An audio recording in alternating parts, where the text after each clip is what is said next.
We're going to turn to politics now, and a hero's welcome for Sarah Palin at a big conservative conference this weekend. And Mama Grizzly didn't disappoint, stirring up the crowd and dishing up plenty of red meat, even a big gulp. ABC's Reena Ninan is in Washington with details. Hey, Nina. Hey, good morning to you, Bianna. She seemed to disappear from the spotlight after her parting from Fox News, but now she's making a comeback. I believe that a conservative vision. It wasn't Mitt Romney. Good intentions are not enough. Or straw poll winner Senator Rand Paul. Or even Marco Rubio and his water. Governor Sarah Palin. But Sarah Palin, who won over the hearts of conservative political action conference goers this weekend. More background checks? Dandy idea, Mr. President. Should have started with yours. Serving plenty of attacks on President Obama. He's considered a good politician, which is like saying Bernie Madoff was a good salesman. Criticizing even her own party's post-election efforts. We're not here to rebrand a party. We're here to rebuild a country. Which led some to wonder, is she running in 2016? Sarah Palin enjoys kind of the perks of being famous.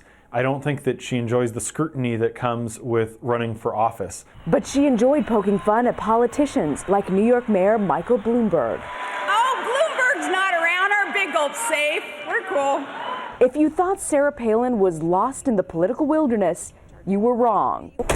Sarah Palin is better than any other Republican politician at presenting herself as an outsider. She's very good at running against Washington, D.C. Washington politicians have a bad habit of focusing on the process of politics instead of the purpose of politics, which is to lead and to serve. This morning, there's also criticism that Palin, while entertaining, offered no new ideas for the conservative movement. Maybe she's waiting until Christmas. That's when she'll release her next book. A happy holiday is a Merry Christmas. Dan and Bianna.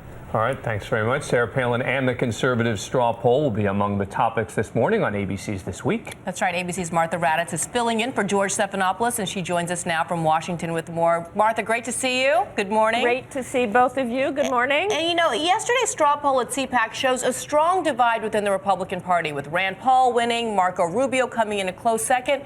These two don't always see eye to eye. So what does that say about the direction the party is headed in? I think it says exactly what you said, Bianna. It's dividing. It really is dividing, and we saw that this week at CPAC, at this conservative conference. You've got Rand Paul, who's saying the party needs to change. You've got Marco Rubio saying something very different. But the one person who wasn't there in that straw poll, who we might see going ahead, is Jeb Bush. He was not included in that, did not want to be included in that. So you had Rand Paul at the top, you had Marco Rubio second, and everybody else way, way down the line. We'll talk about that this morning. Of course, that's 2016. We'll talk about this week as well. You wonder how much the filibuster impacted that. You interviewed. I think that's exactly right, Dan. I think that filibuster with Rand Paul really did influence the vote. You also interviewed Speaker of the House John Boehner for the show. Did you get any sense that the president's quote-unquote charm offensive is working? Well, I didn't get the sense from John Boehner, I think, that it's working. I called it with him the so-called charm offensive because he doesn't seem particularly charmed. The divide there seems just as great. We'll ask our roundtable about that. Very curious to see what they think and if there's anything going on behind the scenes we don't know about. I have to wonder what, if anything, can heal this relationship. All right, Martha, thanks so much. Great to see you. Great to see you. And be sure to join Martha later on this morning on This Week, where, as we mentioned, her special guest will be House Speaker John Boehner.